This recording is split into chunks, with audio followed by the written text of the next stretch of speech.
सामाजिक संगठन सच के साथ आज ये अपने न्याय मांगने के लिए आई हैं। और आज हमारे सामने आपका नाम? मेरा नाम हजारीलाल। हजारीलाल, आपका नाम? मेरा नाम रामश्री मौर्य। आप यहाँ छोटी सी दुकान चलाती हैं और आपको न्याय नहीं मिल पाया है ना? न्याय नहीं मिला। सांप ने काट लिया था इनकी बेटी को, और क्या न्याय मांगती हैं आप? क्या मांग है आपकी? सर मैं न्याय मांगती रही, आज तक मेरे को कोई न्याय नहीं मिला है। 6 साल से 2016 से भटक रही हूँ मैं। मेरी बेटी की आत्मा भटकती रहती है कि मेरे को न्याय नहीं मिला है, मम्मी न्याय दिलाओ मेरे को। और चड्डा जी समाज सेवी श्री गोविंद चड्डा सर थे, उन्होंने मेरी बहुत मदद करी थी, मगर वो 3 साल पहले। न्याय में क्या चाहिए आपको? क्या मांग है न्याय में? उनको सजा होनी चाहिए जिन लोगों ने ये सर, मदद। मैं यही चाह रही हूँ कि मेरी जो बेटी की जान ले ली, उनको सर सजा होना चाहिए कि मैंने जैसे अपनी बेटी को पाला, मैंने मेरी बेटी को दवाई होते हुए भी नहीं लगाई। 2 घंटे तक इन्होंने यहाँ पर सुशीला तिवारी में रखा और ग्लूकोज लगा दिया, दवाई होते हुए भी नहीं लगाई दवाई। फिर यहाँ से मुझे वहाँ बेस हॉस्पिटल भेज दिया, वहाँ 41 एंटीवेनम पाए थे।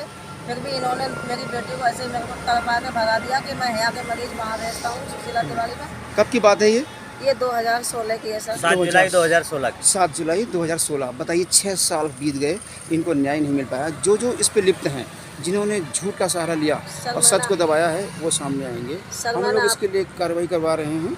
और क्या कहना चाहते हैं आप? सर चलो, यहाँ तो एंटीवेनम नहीं थे, हाँ, वहाँ तो 41 एंटीवेनम उपलब्ध थे और उस समय 4 डॉक्टर भी बैठे हुए थे। मैंने जानता हूँ हाँ, चौपाल थोड़े ही डॉक्टर अस्पताल है तो डॉक्टर ही होंगे। हाँ, चाय पी रहे थे, मैं सर पहुँचा हूँ तो बोले अरे कहाँ से लाए हो? मैंने कहा सर सुशीला तिवारी से लाए। क्या हुआ?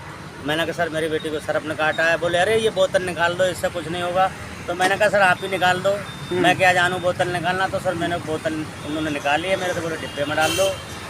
इतने में बेटी कहने लगी पापा मैं बाथरूम जाऊंगी।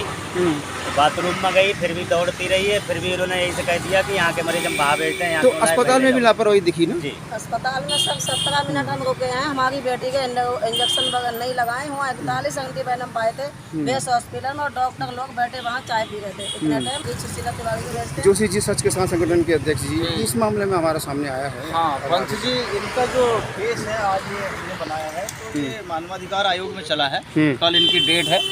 ये बता रहे थे कि पहले कोई चड्ढा जी जो सोशल वर्कर है इनकी मदद करते थे, वो अब रहे नहीं। तो इन्होंने सामाजिक संगठन सच के साथ का नाम सुना होगा, तो ये हमारे पास आई। इनका मामला यही है कि इनको एंटीवेनम होते हुए भी बेस हॉस्पिटल ने नहीं लगाए। सुशीला तिवारी बेस दोनों की लापरवाही आई है। हमने इसमें देखा था कि जो तत्कालीन डीएम थे, अभी कमिश्नर हैं दीपक रावत जी की भी एक रिपोर्ट देखी थी, जिनने इनकी जो है इन कर्मचारियों की जो लापरवाही है उसके खिलाफ एक्शन लेने के लिए प्रस्तुति की थी चिकित्सा शिक्षा विभाग को। तो इसी चीज़ को देखते हुए हमने फैसला किया है कि इनके मामले में हम आयोग में इनकी मदद करेंगे। बात तो इनकी जेन्युइन है, क्योंकि एंटीवेनम वहाँ उस समय होना पाया गया था, यानी कि जो है हमारे तत्कालीन डीएम ने भी ये रिपोर्ट दी थी।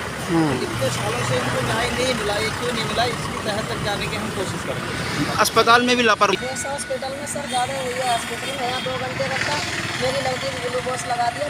2 घंटे रखते फिर भी कोई दवाई नहीं लगाई। ग्लूकोज लगाने के बाद बेस हॉस्पिटल भेज दिया, वहाँ पर मरीज को लेके नहीं आया। जब धर्मवीर सिंह रावत ने सर मेरे जब SDM थे उस टाइम, तो उनने जब जांच करी तो 41 एंटीवेनम पाए थे उसमें बेस हॉस्पिटल में। और उसमें आपको मरीज को लेके आए हो, जब उसमें CCTV कैमरे में जब जाँच किया। चलिए